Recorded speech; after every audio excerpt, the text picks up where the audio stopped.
A murder case that occurred in 1985 shocked the small town of Niantic, Connecticut. While the husband was on vacation, his 5-month pregnant wife was brutally murdered, left unclothed in the couple's bedroom.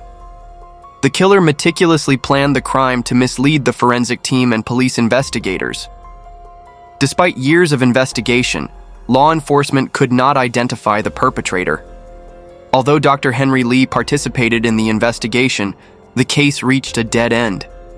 It seemed as though the murderer would never be brought to justice until a crucial clue emerged, reviving the case. However, the truth that followed left everyone chilled. What really happened? Who would harm a pregnant woman? Let us turn back time to 1985 and examine the details of the case. Niantic is a small town located in southern Connecticut, roughly a 2.5-hour drive from New York City. According to the 2010 U.S. Census, the population was just over 3,000. Life in Niantic was laid back. Being near the Atlantic Ocean, locals often formed small groups of 3 to 5 people to enjoy beach retreats on weekends. This tragic story unfolded in this seemingly peaceful town. The central figure of this story is Ellen Sherman, a woman who was 5 months pregnant. Ellen had sleek, short black hair and was known for her friendly and approachable nature. Her husband, Edward Sherman, was a brilliant man. He worked as a lecturer at a local community college and earned a decent income. Edward was also a member of Mensa, the high IQ society. Additionally, the couple ran an advertising photography business, making them relatively affluent in their community. On Friday, August 2nd, 1985, Edward went on a sailing trip with 4 friends.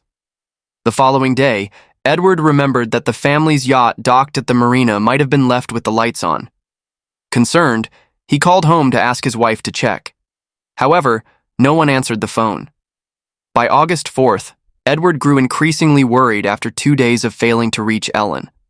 That evening, he called their neighbor, Joan Rossiter, asking for a favor. "Could you check on my wife? I've been calling her repeatedly, but she's not answering." Joan, however, was unavailable as she was out of town. Edward then contacted Ellen's colleague, Ryan Fredrickson, to help. Ryan had a good relationship with Ellen and recalled their last meeting just 4 days prior. Ryan vividly remembered Ellen's eyes being red and swollen, as though she had been crying for an extended period. Alarmed by Edward's call, Ryan promptly went to Ellen's house to investigate. When Ryan arrived at Ellen's house, he noticed that the lights inside were still on and the air conditioning unit outside was running. Thinking someone must be home, he approached the front door to push it open, but it was locked. This was highly unusual since Ellen's front door was rarely ever locked. Ryan had previously joked with Ellen about her habit of leaving the house unlocked, warning her to be careful or she'd lose all her belongings. Feeling something was amiss, he rang the doorbell, but no one answered. A sense of unease began to creep over him.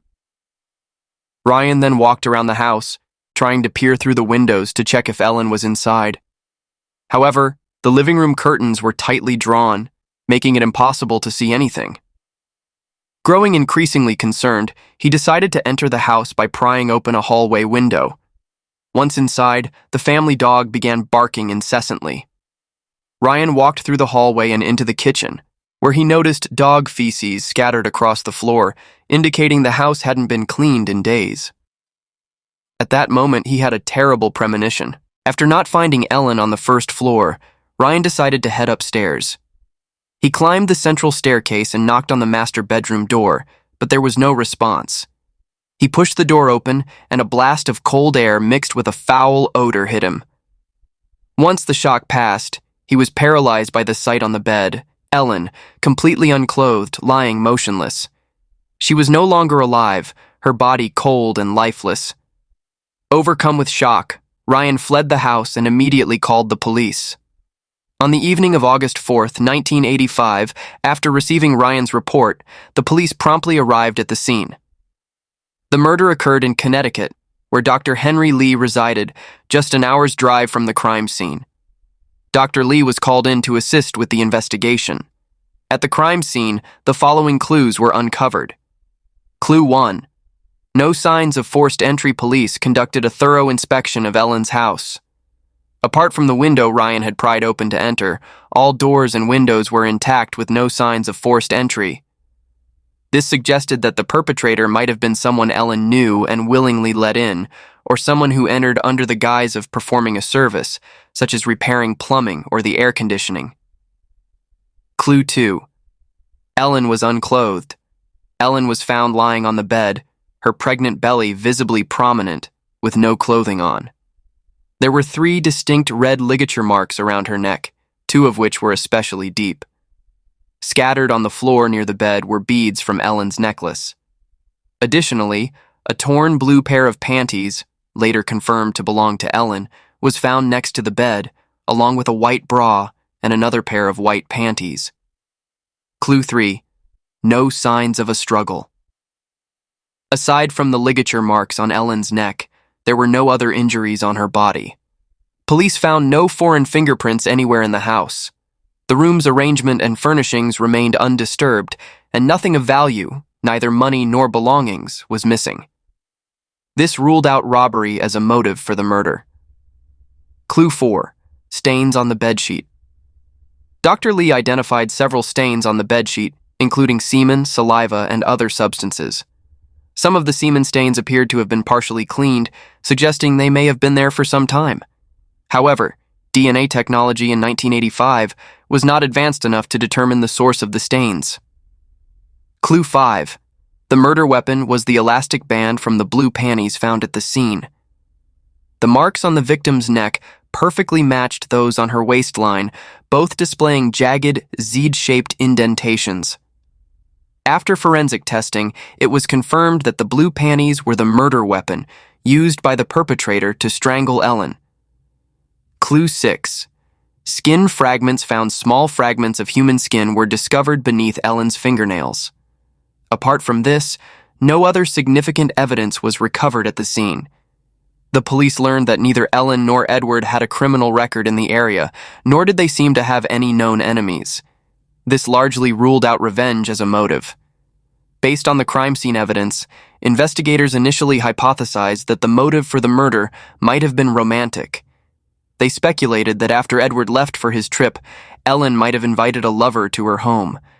During their interaction, things escalated, leading to an accidental strangulation. Panicked, the lover fled the scene.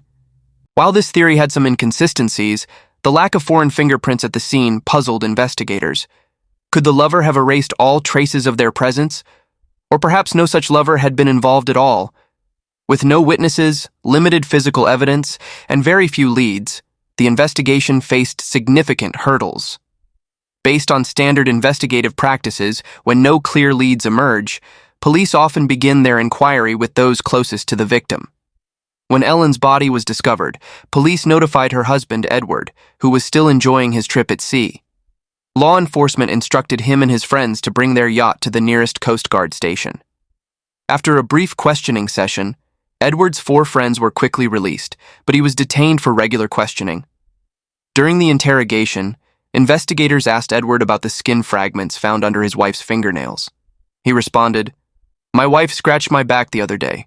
Maybe they came from that." What raised eyebrows was that the police had not disclosed the origins of the skin fragments prior to his statement. In fact, the police had not yet determined whom the fragments belonged to. Edward's answer, therefore, seemed suspicious. Additionally, he had 2 deep scratches on his wrist, further fueling suspicion. According to the statements of the 4 friends who had been with Edward on the yacht and accounts from neighbors, his behavior appeared unusual. A neighbor named Charles shared the following. On the evening of August 2nd, around 7 p.m., I was out for a walk with my family when I happened to see Edward preparing for his trip. To my surprise, he stopped his car and chatted with us for a while. In all the years I've known him, that had never happened before. Usually, I would be the one to greet him, and he would barely acknowledge me in return. His sudden friendliness struck me as very odd. Bill Albright, one of Edward's companions on the trip, recounted, "The weather was scorching hot that day. Everyone else wore short-sleeved t-shirts and light shorts to stay cool, but Edward was fully covered, wearing long sleeves and pants. Also, our original plan was to depart at 10 p.m. on August 2nd, but Edward kept urging us to leave earlier. Eventually, due to his insistence, we rescheduled our departure for 7:30 p.m. At around 8 p.m. that evening, Edward arrived at my house to pick me up. At the time, my wife was on the phone with my mother, and standing nearby was my 8-year-old daughter, Jamie. Jamie had been eagerly waiting to use the phone to call her classmates, but Edward didn't seem to care. He was adamant about borrowing the phone immediately. He claimed he had something very urgent to handle and needed to call his wife. I thought something serious might have happened, but the conversation turned out to be as follows. "Sweetheart, if you need anything, just ask the neighbors for help. I'm about to leave now. Goodbye, love. I love you." Even after Edward set sail, he frequently called home to express his affection for his wife. At first glance, you might think Edward seemed like a caring husband, right? But was he really? Neighbors disclosed that despite Ellen being 5 months pregnant, the couple's relationship was far from stable. Edward was known to be charming and outgoing, but he could also be described as a womanizer. He had multiple extramarital affairs, and on occasion even brought his lovers home openly. What's more concerning was Edward's involvement in unconventional sexual practices, such as participating in swinger clubs and wife-swapping parties. Ellen was aware of these behaviors, which often led to arguments between the couple, though the issues were never resolved. Instead, Edward's infidelity escalated. He even had a daughter with an ex-girlfriend, Nancy Prescott, with whom he had maintained a long-standing secret relationship. As Edward's legal wife, Ellen understandably could not tolerate her husband's behavior. She made several attempts to confront Nancy and negotiate an end to the relationship, but these efforts proved futile.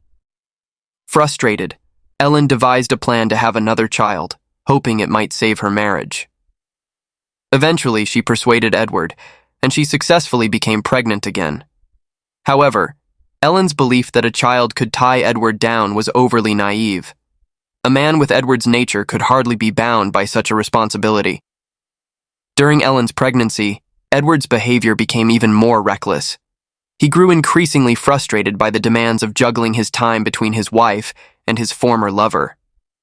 As days went by, not only could Ellen no longer bear the situation, but even Edward's ex-lover Nancy found it unbearable.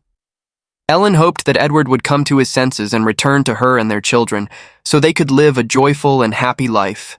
She was willing to forgive everything and not dwell on the past. On the other hand, Nancy demanded that Edward divorce Ellen and marry her, so they could raise their child together. She even threatened to end their relationship if he refused. However, most of the couple's assets, including the house, the company, and 2 cars, were under Ellen's ownership. If Edward left her, he would essentially be left penniless. After weighing the pros and cons, Edward decided to return to Ellen and agreed to break things off with Nancy. Additionally, he was willing to provide financial support for the child he had with Nancy. At this point, Ellen was overjoyed, believing she had finally won the battle in this love triangle. However, her nightmare was far from over. According to Ellen's neighbors, Edward often physically abused her. Just 2 months before the incident on Father's Day, a heated argument broke out between Ellen and Edward, leaving the house in complete disarray. Ellen's face and body were covered in bruises from Edward's assault. In reality, Edward's aggression wasn't limited to Ellen. It extended to his other lovers as well. One of his mistresses later told the police, "Whenever we disagreed, Edward would physically attack me." Following the violent altercation on Father's Day, Ellen and Edward's relationship completely fell apart. While things seemed to calm down briefly afterward, it didn't last long. Ellen, who was pregnant and had to maintain dietary restrictions, could no longer meet Edward's needs for attention and affection. Unable to tolerate the emotional void, Edward secretly spent nights at Nancy's house. Learning about this, Ellen was devastated. Ellen confided her true feelings to her best friend, saying, "I've completely lost patience with Edward. I want to divorce him. I will never hand over the company, the house, or the children to him. I just want him to pack his things and leave the house." Before Edward left for his trip, their relationship appeared to have improved somewhat, but this might have been only superficial. Based on the evidence gathered by the police, Edward's affairs and the conflicts they caused could have been a potential motive for the crime. However, the coroner's report on Ellen's death provided clarity that led to Edward being ruled out as a suspect. Catherine Galvin, a former medical examiner for the state of Connecticut, conducted Ellen's autopsy. The findings indicated that Ellen's time of death was between the evening of August 2nd and 7 a.m. on August 4th. During this period, Edward was on a trip with 4 friends, and he had a solid alibi. This conclusion left both the police and Dr. Henry Lee perplexed. With Edward effectively ruled out as a suspect, the investigation lost a significant lead. Nevertheless, the police did not ease up on their efforts to uncover the truth about the case. Unfortunately, no new leads emerged, and the investigation ultimately stalled. In the end, Edward inherited the couple's joint assets, valued at a total of $173,000. Additionally, he received a death benefit of $76,500 from Ellen's life insurance policy. After negotiations, Edward offered $15,000 as living expenses for Ellen's elderly mother and paid the sum to her. After Ellen's tragic death, Edward appeared remarkably unaffected. Shortly after her passing, he moved in with his former lover, Nancy. The two of them purchased 2 homes in Ocean Group and lived a lavish lifestyle. While Edward enjoyed a life of comfort and luxury, the police continued their investigation. The discreet inquiry stretched over 2 years, during which dozens of witnesses were interviewed. Eventually, a crucial lead was uncovered by one of the witnesses. Anita Simon, the daughter of one of Edward's 4 friends who had accompanied him on the trip, provided a significant statement to the police. She said, "On August 2nd, 1985, Uncle Edward came to my store and talked to me about old movies. I ended up recommending the new release, The Black Cow, which was being screened at the time. When I mentioned I hadn't seen it yet, Uncle Edward proceeded to tell me the plot. It was about a protagonist who murdered his wife and children on a dark night, then turned the air conditioning to the maximum and sealed the room to delay the body's decomposition." When the police heard this account, they immediately suspected that Edward might have employed the same method on Ellen. Following this revelation, the police re-interviewed Ryan, the first person to enter the crime scene. Ryan recalled, "That day when I opened the bedroom door, an icy chill hit my face. I distinctly remember thinking the air conditioning was set to the maximum. When I discovered Ellen wasn't breathing, I rushed outside to call the police and forgot to close the door. By the time the police and Dr. Henry Lee arrived at the scene, the house's temperature had almost equaled the outdoor temperature." This detail, previously overlooked, now gained significant importance. Armed with this new understanding, forensic pathologist Catherine Galvin re-examined Ellen's autopsy and recalculated the time of her death. Combining this with the undigested pasta and escargot found in Ellen's stomach, Dr. Galvin concluded that Ellen had died no more than 5 hours after her last meal. According to Ellen's colleagues, she had lunch with them around 11:30 a.m. on August 2nd, during which they ate pasta and escargot. After months of meticulous analysis, Dr. Galvin revised Ellen's estimated time of death to between 7 a.m. on August 1st and 7 a.m. on August 3rd. This breakthrough provided a new avenue for solving the case. With this revised timeline, Edward now had the opportunity to commit the crime. He departed for the boating trip with his friends at 7:30 p.m. on August 2nd. The police theorized that Edward might have killed Ellen, cleaned the scene, set the air conditioning to its maximum setting in the bedroom, and left the house.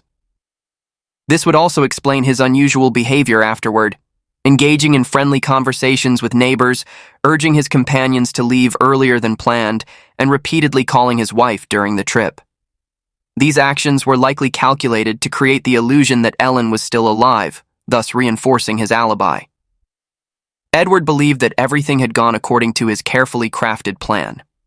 However, an unguarded comment and a seemingly insignificant moment involving Anita revealed the truth. 5 years later, on March 20th, 1990, the police arrested Edward based on the evidence they had gathered. But during the subsequent investigation, another lead surfaced. This clue pertained to Edward's behavior before his trip, specifically his visit to Bill's house, where he insisted on making a call to his wife. Despite the fact that Bill's family members, including his young daughter, were waiting for their turn to use the phone, Edward impatiently made the call, during which he merely expressed casual affection toward Ellen. The question remains, why was Edward so insistent on making that call? Logically speaking, if Edward's wife had been alive at the time he made the call, he would have been innocent, and the investigation would have taken a completely different direction. However, the case came to yet another standstill. The murder caused a sensation in the local community for years.